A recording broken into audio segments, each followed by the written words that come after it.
Bonjour et bienvenue pour la première chronique vidéo.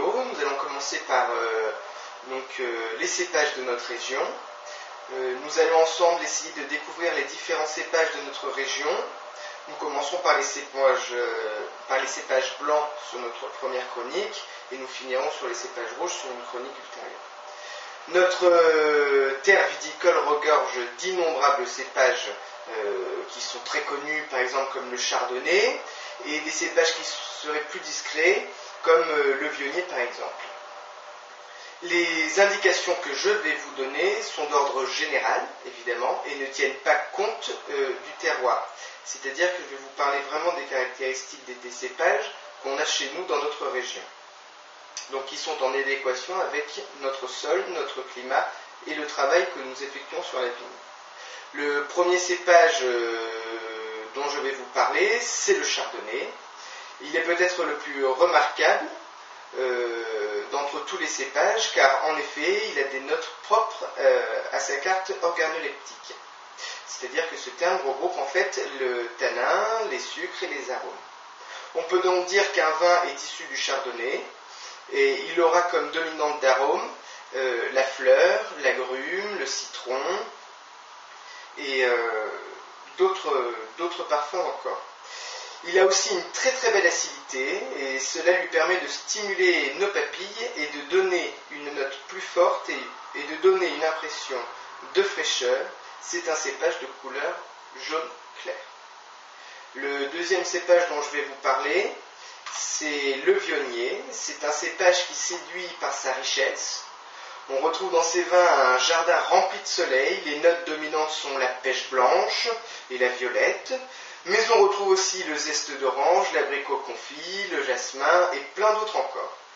Ce cépage est pour moi un déclencheur de souvenirs. Une seule gorgée permet de nous faire voyager dans des endroits encore inconnus de notre subconscient. Il met en éveil tous nos sens et c'est un vin qui est assez complexe. Le viognier nous donnera des vins d'une complexité donc renversante et en même temps il est doté d'une souplesse et d'une rondeur qui, je vous le dis, est sans égal. Pour moi, le viognier, c'est vraiment le cépage roi en blanc de notre région. L'autre cépage, c'est le sauvignon, le cépage.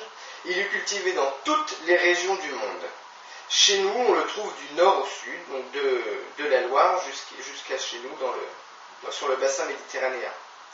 Le sauvignon possède des arômes variétaux assez spécifiques, comme des nuances de fleurs de genêt, de bourgeons de cassis ou de vapeur de buis, très particuliers.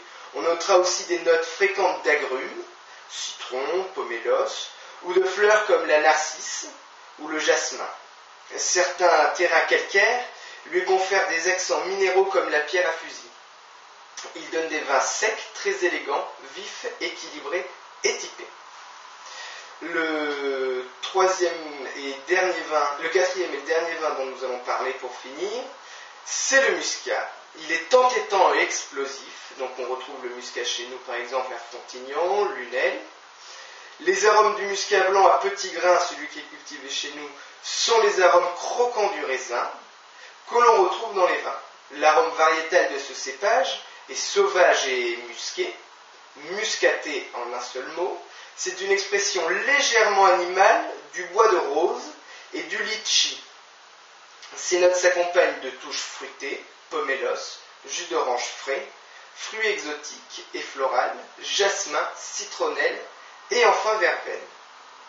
Voilà une chronique en plus, en espérant qu'elle vous donnera envie d'apprécier encore plus le précieux liquide couleur or qui sort de nos terres.